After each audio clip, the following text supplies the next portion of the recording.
Tumefahamiana? Na faragha ambayo ni mbaya zaidi sana ni faragha za simu hizi.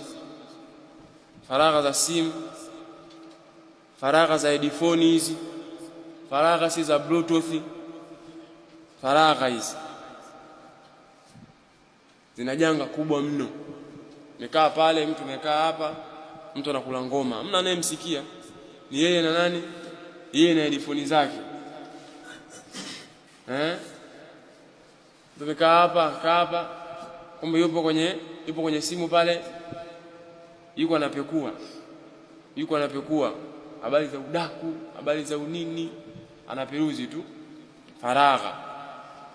Faragha ya simu, faragha ya headphone, makompyuta, yani almuhim hizi nyendo hizi,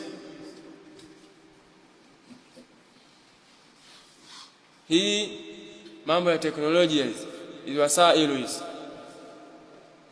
wasailu muwasalati hizi, njia za mawasiliano hizi ni faragha. Tusemei simu kubwa, hata hicho kikalkuleta hicho tena, hicho ndio kina hatari kubwa, chenye kuvunja chawa hicho, kwenye kuchati kuna hatari kubwa hiyo. Unakuta mtu ana simu kubwa, lakini kile kikalkuleta kile ndio cha kuchatia kile, na watu shata tofauti, huyu hicho kikalkuleta.